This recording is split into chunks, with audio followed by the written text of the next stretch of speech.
إن الحمد لله نحمده ونستعينه ونستغفره ونعوذ بالله من شرور أنفسنا ومن سيئات أعمالنا من يهده الله فلا مضل له ومن يضلل فلا هادي له أشهد أن لا إله إلا الله وحده لا شريك له وأشهد أن محمدا عبده ورسوله أما بعد فإن خير الحديث كتاب الله وخير الهدي هدي محمد صلى الله عليه وسلم وشر الأمور محدثاتها وكل محدثة بدعة وكل بدعة ضلالة وكل ضلالة في النار۔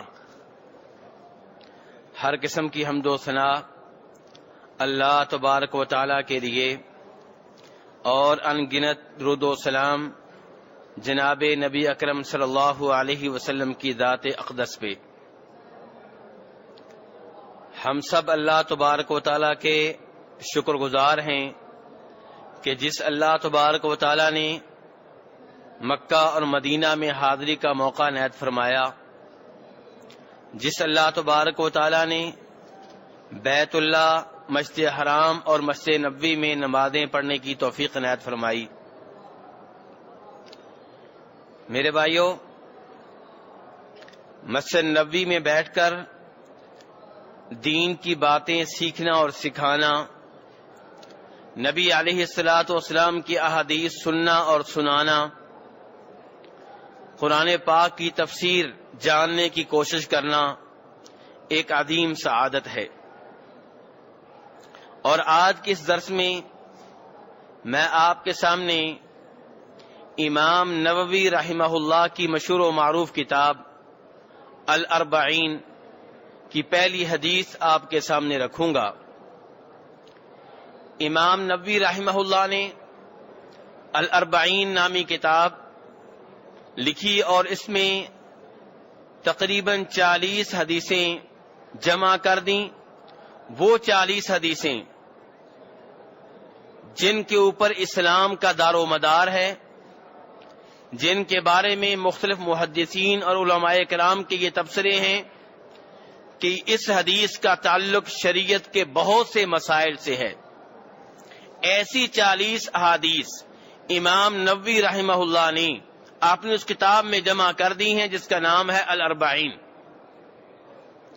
ان میں سے پہلی حدیث وہ ہے جسے امام بخاری رحمہ اللہ نے بھی اپنی کتاب میں سب سے پہلے ذکر کیا ہے۔ الاربعین کی بھی پہلی حدیث یہی ہے اور امام بخاری رحمہ اللہ کی مشہور و معروف کتاب صحیح بخاری کی پہلی حدیث بھی وہی ہے۔ یہ وہ حدیث ہے جس کے بارے میں کسی امام نے کہا کہ دین کا 1/3 حصہ اسی حدیث میں ہے، کسی نے کہا دین کا 1/4 حصہ اسی حدیث میں ہے، اور کسی امام نے کہا کہ اس حدیث سے 70 کے قریب مسائل معلوم ہوتے ہیں۔ تو ان تمام تبصروں سے پتہ یہ چلا کہ یہ حدیث بہت عظیم حدیث ہے۔ کون سی حدیث ہے؟ یہ وہ حدیث ہے جسے امیر المؤمنین خلیفہ راشد جناب عمر فاروق رضی اللہ تعالیٰ عنہ روایت کرتے ہیں اور کہتے ہیں کہ میں نے نبی علیہ الصلاۃ والسلام کو یہ فرماتے ہوئے سنا، انما الاعمال بالنیات وانما لكل امرئ ما نوى فمن كانت هجرته الى الله ورسوله فهجرته الى الله ورسوله ومن كانت هجرته لدنيا يصيبها او امرأة ينكحها فهجرته الى ما هاجر اليه۔ یہ حدیث جسے امام بخاری نے اپنی حدیث کی کتاب میں، امام مسلم نے اپنی حدیث کی کتاب میں، امام ترمذی نے اپنی حدیث کی کتاب میں، امام نسائی نے اپنی حدیث کی کتاب میں، اور امام ابو داؤد نے اپنی حدیث کی کتاب میں، اور امام ابن ماجہ نے اپنی حدیث کی کتاب میں جگہ دی ہے۔ اس میں نبی علیہ الصلوۃ والسلام فرما رہے ہیں انما الاعمال بالنیات، کہ کوئی بھی آپ عمل کریں اس کے پیچھے کوئی نہ کوئی نیت ہوگی، نیت کے بغیر ارادے کے بغیر کوئی بھی عقل مند آدمی کوئی کام نہیں کرتا، چاہے نیت اچھی ہو چاہے نیت بری ہو، لیکن کوئی بھی عمل ہو، کوئی بھی قول ہو، کوئی بھی بات ہو، کوئی بھی کردار ہو، کوئی بھی گفتار ہو، اس کے پیچھے کوئی نہ کوئی ارادہ ہوگا، کوئی نہ کوئی نیت ہوگی۔ اور جو بغیر ارادے کے، بغیر نیت کے کئی حرکتیں کر جاتے ہیں، انہیں کیا کہا جاتا ہے؟ پاگل، مینٹل، مجنون، کہ ان کو پتہ ہی نہیں کہ میں کیا کر رہا ہوں۔ جو عقل مند ہوگا اسے پتا ہوتا ہے کہ میں یہ کام کیوں کر رہا ہوں، کس لیے کر رہا ہوں۔ تو نبی علیہ السلام فرماتے ہیں انما الاعمال بالنیات، کہ اعمال جتنے بھی ہیں وہ نیت کے ساتھ ہیں، ارادے کے ساتھ ہوتے ہیں۔ وانما لكل امرئ ما نوى، اور ہر آدمی کو اپنے عمل سے وہ ملے گا جو اس کی نیت ہوگی، جو اس کا ارادہ ہوگا۔ یعنی کہ نیت خالص ہوگی، نیت میں اخلاص ہوگا، نیت درست ہوگی تو وہ عمل قبول ہے، اس کے اوپر اجر و ثواب ملے گا۔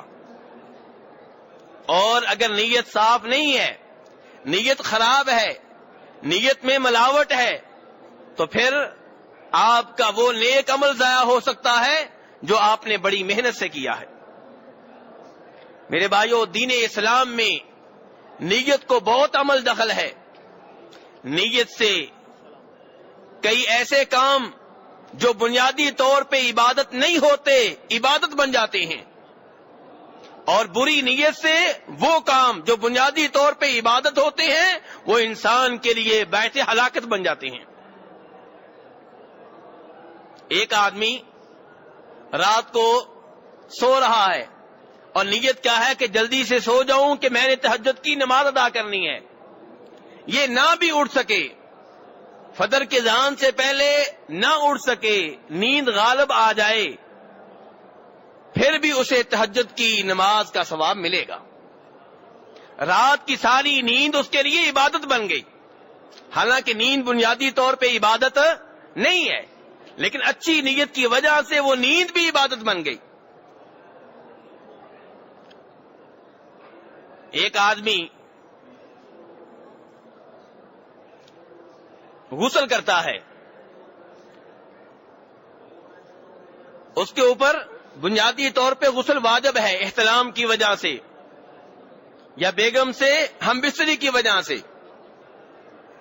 کسی نہر پہ گیا، کسی سمندر میں کود گیا، 1 گھنٹہ 2 گھنٹے 3 گھنٹے نہاتا رہا، لیکن نیت یہ نہیں تھی کہ وہ غسل کر رہا ہوں جو احتلام کی وجہ سے واجب ہے، وہ غسل کر رہا ہوں جو ہم بستری کی وجہ سے واجب ہے۔ ویسے ہی تیراکی کے طور پہ یا گرمی دور کرنے کے لیے یا میل کچیل دور کرنے کے لیے 2 گھنٹے سے نہا رہا ہے، 3 گھنٹے سے نہا رہا ہے، باہر نکلا نماز پڑھنا چاہتا ہے، ہم کہیں گے تم نماز نہیں پڑھ سکتے، ابھی تمہارے اوپر غسل واجب ہے، حالانکہ وہ 3 گھنٹے نہاتا رہا ہے، پانی میں رہا ہے، صابن بھی استعمال کیا ہے، شیمپو بھی استعمال کیا ہے، کوئی میل کچیل باقی نہیں ہے، لیکن مسئلہ یہ ہے کہ نیت یہ نہیں تھی کہ یہ غسل جنابت کی وجہ سے ہے، یہ غسل احتلام کی وجہ سے ہے۔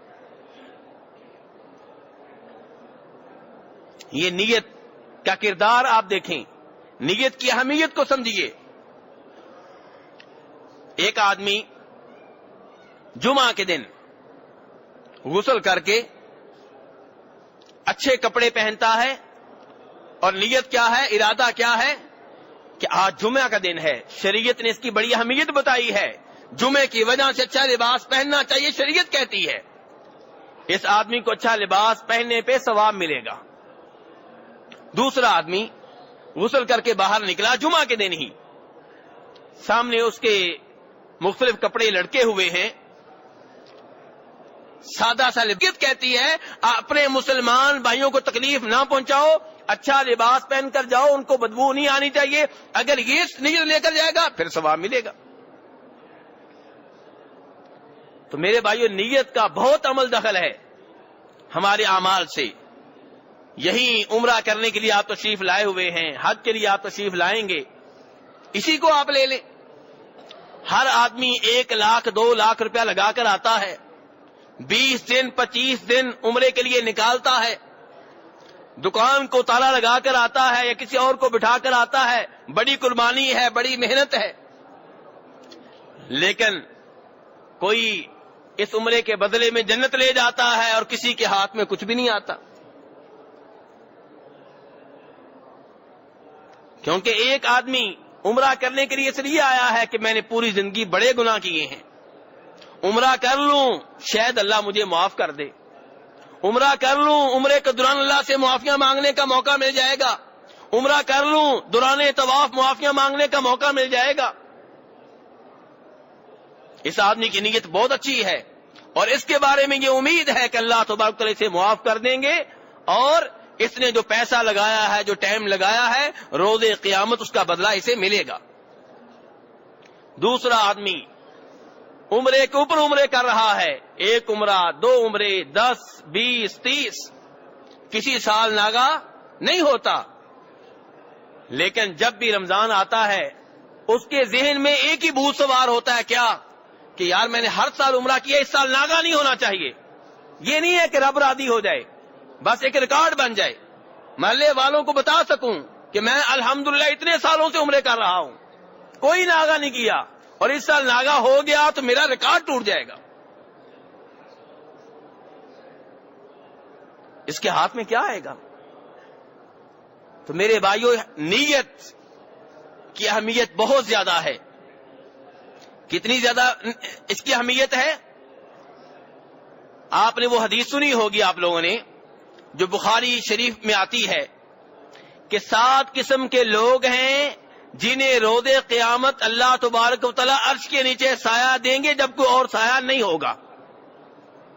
ان میں سے ایک آدمی وہ ہے جو اللہ کی راہ میں خرچ کرتا ہے, صدقہ خیرات کرتا ہے, اور اتنے خفیہ طریقے سے اللہ کی راہ میں دیتا ہے کہ بائیں ہاتھ کو پتہ نہیں ہے دائیں ہاتھ سے ہی اللہ کی راہ میں کیا دے رہا ہے. اس کو چھپا کر ریاکاری سے بچتا ہے, شہرت نہیں چاہتا, پبلسٹی نہیں چاہتا, تصویریں نہیں چاہتا, کسی سے کوئی تمغہ لینا نہیں ہے, ایوارڈ نہیں چاہتا. بائیں ہاتھ کو پتہ نہیں ہے. جب بائیں ہاتھ کو پتہ نہیں ہے تو بیگم کو کیسے پتہ ہوگا, اولاد کو کیسے پتہ ہوگا, بھائیوں کو کیسے پتہ ہوگا, محلے والوں کو کیسے پتہ ہوگا؟ کسی کو پتہ نہیں ہے, صرف ایک اللہ جانتا ہے جس کے لیے دیا ہے. فرمایا یہ وہ آدمی ہے کہ روز قیامت اللہ تبارک و تعالی اسے اپنے عرش کے سائے کے نیچے جگہ دیں گے. اور دوسری طرف ایک اور صدقہ خیرات کرنے والا ہے, اس کا حشر کتنا برا ہوگا اس کا ذکر ابھی ایک حدیث میں آئے گا جو میں آپ کے سامنے رکھوں گا. یہ وہ حدیث ہے جسے امام مسلم رحمہ اللہ اپنی صحیح میں روایت کرتے ہیں کہ جناب ابو ہریرہ رضی اللہ تعالیٰ عنہ کہتے ہیں کہ فرمایا نبی علیہ الصلوۃ والسلام نے روز قیامت سب سے پہلے جن 3 آدمیوں کے خلاف فیصلہ ہوگا وہ کون ہوں گے؟ ایک عالم دین, ایک شہید, اور ایک اللہ کی راہ میں مال خرچ کرنے والا سخی. ان تینوں کو لایا جائے گا. اللہ تبارک و تعالیٰ پوچھیں گے عالم دین سے, قاری قرآن سے, کہ میں نے تمہارے اوپر بہت بڑا انعام کیا تھا. کیا انعام تھا؟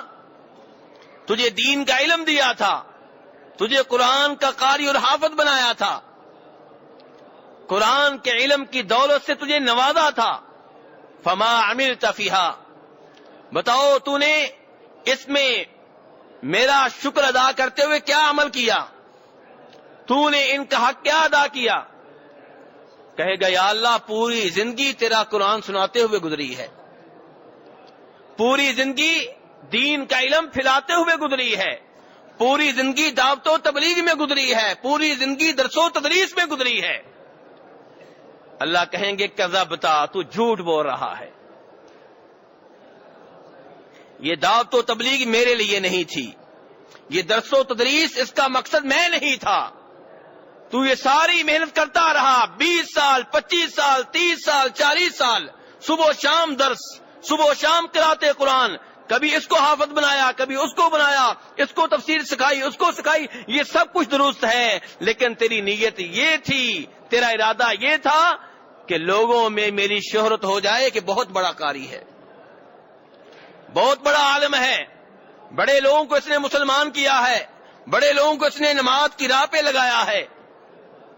تیری نیت اچھی نہیں تھی، تیرا مقصد مجھے خوش کرنا نہیں تھا، اس لیے تیرے لیے میرے پاس کچھ نہیں ہے۔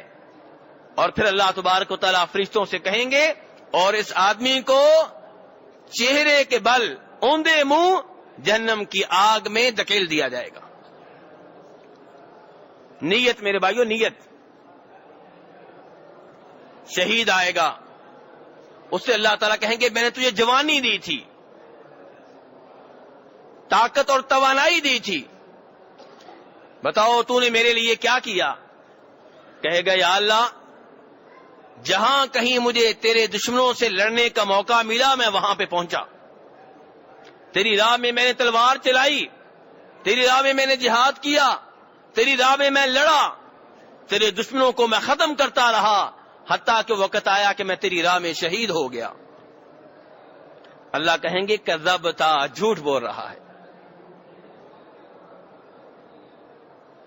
جان تو نے دی، لڑائی تو کرتا رہا، دین کے دشمنوں سے تو لڑتا رہا، لیکن مقصد یہ نہیں تھا کہ رب راضی ہو جائے، مقصد یہ تھا کہ لوگوں میں تیری بہادری کا چرچا ہو، لوگوں سے ایوارڈ مل جائے، اعزازات مل جائیں، ہر طرف تیری شجاعت کا ڈنکا بج جائے، اور تیرا یہ مقصد دنیا میں تجھے مل گیا، آج میرے پاس تیرے لیے کچھ نہیں ہے۔ اور پھر اس آدمی کو بھی جہنم کی آگ میں پھینک دیا جائے گا۔ اور پھر تاجر آئے گا، وہ سخی آئے گا جو اللہ کی راہ میں جگہ بہ جگہ مال خرچ کرتا رہا، اللہ اس سے کہیں گے کہ میں نے تجھے بہت مال دیا تھا، طرح طرح کا مال دیا تھا، بتاؤ تم نے میرے لیے کیا کیا؟ کہے گا یا اللہ کون سی وہ فیلڈ ہے، کون سا وہ میدان ہے جہاں تیری راہ میں خرچ کرنے کا موقع مل رہا ہو اور میں نے خرچ نہ کیا ہو؟ یعنی کہ کبھی یتیموں کے اوپر، کبھی بیواؤں کے اوپر، کبھی فقیروں مسکینوں کے اوپر، کبھی مسافروں کے اوپر، کبھی رشتہ داروں کے اوپر، کبھی مسجد بنانے میں، کبھی مدرسہ بنانے میں، کبھی ہاسپٹل بنانے میں، کبھی کہیں پہ کسی چشمہ کے سلسلے میں، ہر جگہ مال خرچ کرتا رہا۔ اللہ تبارک و تعالیٰ کہیں گے ہر جگہ تو نے مال خرچ کیا، یہ بات ٹھیک ہے، لیکن مجھے راضی کرنے کے لیے نہیں، اس لیے تو جھوٹا ہے، تیرے لیے میرے پاس کچھ بھی نہیں ہے۔ فرمایا اس آدمی کو بھی جہنم کی آگ میں پھینک دیا جائے گا۔ میرے بھائیو، نیت، ریاکاری، شہرت، پبلسٹی، تصویریں، اخبار میں خبر آ جائے، ٹی وی میں خبر آ جائے، یہ بہت بڑی وبا ہے، بہت بڑا مرض ہے۔ جب آپ عبادت اللہ کے لیے کر رہے ہیں، خرچ اللہ کے لیے کر رہے ہیں، تو صرف اللہ کو معلوم ہو، کسی اور کو معلوم نہ ہو۔ ہاں کبھی کبھی ایسا موقع آتا ہے جب آپ لوگوں کے سامنے خرچ کرتے ہیں اور وہاں بھی مقصد یہ نہیں ہوتا کہ لوگ خوش ہو جائیں، لوگوں میں میری شہرت ہو جائے، لوگوں میں میری پبلسٹی ہو جائے، وہاں بھی آپ کا مقصد یہ ہوتا ہے کہ مجھے دیکھ کے یہ بھی اللہ کی راہ میں خرچ کریں۔ یہاں چونکہ نیت اچھی ہے، اس کے اوپر کوئی مسئلہ نہیں ہے۔ میرے بھائیو، نیت اچھی ہو تو پھر اپنی بیگم بچوں کو بھی کھلائیں تو اس کے اوپر بھی ثواب ملتا ہے۔ امام بخاری رحمہ اللہ روایت کرتے ہیں جناب سعد ابن ابی وقاص رضی اللہ عنہ سے، عشرہ مبشرہ میں سے ہیں، عظیم صحابی ہیں، بدری ہیں، بیمار ہو گئے۔ نبی علیہ الصلوۃ والسلام جس سال حج کے لیے مکہ میں گئے، یہ وہاں پہ بیمار ہیں۔ نبی علیہ الصلوۃ والسلام ان کی عیادت کے لیے تشریف لائے، ان کا حال چال پوچھنے کے لیے تشریف لائے۔ اور میرے بھائیو، آپ جانتے ہیں کہ عیادت کرنا بہت عظیم عمل ہے، مریضوں کی بیمار پرسی کرنا یہ بہت عظیم عمل ہے، لیکن عظیم عمل تب ہے وہاں بھی جب نیت اچھی ہو۔ اگر مقصد یہ ہو کہ یہ مجھے پوچھنے آیا تھا اس لیے میں اسے پوچھنے جا رہا ہوں، پھر کچھ ہاتھ نہیں آئے گا۔ اس کو پوچھنے جائیں جو آپ کو پوچھنے نہیں آیا تھا، اور شرمندہ کرنے کے لیے نہیں، اللہ سے اجر و ثواب لینے کے لیے۔ اور جس کو آپ نے پوچھا، جس کی بیمار پرسی کے لیے آپ ہاسپٹل میں گئے، وہ کل کو آپ کو پوچھنے کے لیے نہ آئے تو آپ کو افسوس نہ ہو. کیوں؟ کیونکہ آپ نے عمل اس کے لیے نہیں کیا تھا کہ اللہ کے لیے کیا تھا. لیکن جب عمل اس کے لیے ہوگا تو پھر آپ کو افسوس ہوگا کہ میں اتنا کرایہ لگا کر گیا تھا, اتنا قیمتی ٹائم نکال کر گیا تھا, اور یہ مجھے پوچھنے کے لیے نہیں آیا. تو بہرحال نبی علیہ الصلوۃ والسلام جناب سعد ابن ابی وقاص رضی اللہ عنہ کو پوچھنے کے لیے تشریف لے کر گئے. جناب سعد بن ابی وقاص نے کہا, اللہ کے رسول علیہ السلام, آپ جانتے ہیں کہ میں ایک مالدار آدمی ہوں اور میرے وارثوں میں میری صرف ایک بیٹی ہے اور کوئی نہیں ہے, تو کیا میں اپنے مال میں سے 2 حصے اللہ کی راہ میں دے دوں؟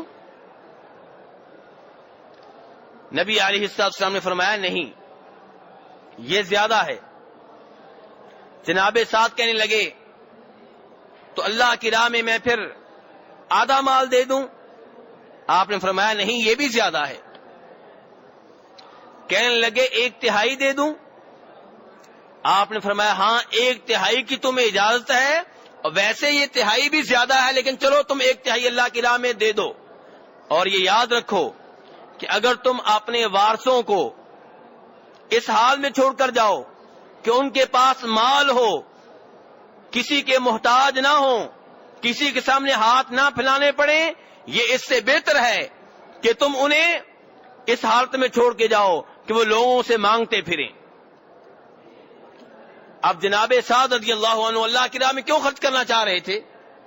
کہ میری آخرت بن جائے, میری قبر کی زندگی بہتر ہو جائے, اور اس سلسلے میں وہ بہت زیادہ مال اللہ کی راہ میں دینا چاہتے تھے. تو نبی علیہ الصلوۃ والسلام نے ان کو تسلی دی اور بتایا کہ سعد, جناب سعد کی حدیث ہے, جناب سعد سے کہا کہ سعد, تم کہیں بھی خرچ کرو اور مقصد اللہ کو راضی کرنا ہو, اس کے اوپر تمہیں اجر و ثواب ملے گا, حتیٰ کہ وہ کھانا جو تم اپنی بیگم کے منہ میں ڈالتے ہو, اگر مقصد اللہ کو راضی کرنا ہے تو اس کے اوپر بھی ثواب ملے گا. میرے بھائیو, نیت, کھانا اپنی بیگم کو کھلا رہے ہیں, اپنی اولاد کو کھلا رہے ہیں, اپنے بھائیوں کو کھلا رہے ہیں, اپنے والدین کو کھلا رہے ہیں, اور نیت یہ ہے کہ یہ اللہ کا حکم ہے, نیت یہ ہے کہ شریعت کا تقاضا ہے, تو اس کے اوپر بھی آپ کو اجر و ثواب ملے گا. ایک آدمی پاکستان چھوڑ کے سعودی عرب میں آیا ہوا ہے, محنت مزدوری کرتا ہے, اور نیت کیا ہے کہ میری بیگم میرے بچوں کے پیٹ میں حلال کا رزق جانا چاہیے, حرام کا رزق نہ جائے. اتنی دور سفر کیا ہے, اچھی نیت ہے, اس محنت کے اوپر, اس مزدوری کے اوپر ثواب ملے گا. تو میرے بھائیوں, اس لیے کوئی بھی آپ عمل کرنے لگیں, اپنی نیت درست کر لیں. جیسی نیت ہوگی ویسا پھل ملے گا. عمرے کے لیے آپ تشریف لائے, حج کے لیے آپ تشریف لائیں گے, اگر نیت یہ ہے کہ رب راضی ہو جائے, اگر نیت یہ ہے کہ میرے گناہ جڑ جائیں, تو بڑی عظیم نیت ہے. اور اگر نیت یہ ہے کہ لوگوں کو معلوم ہو جائے کہ میں نے عمرہ کیا ہوا ہے, میں حاجی ہوں, میرے نام کے ساتھ حاجی لکھا جائے, تو میرے بھائیوں, یہ نیت اچھی نیت نہیں ہے, یہ نیت بری نیت ہے, اس نیت سے خطرہ ہے.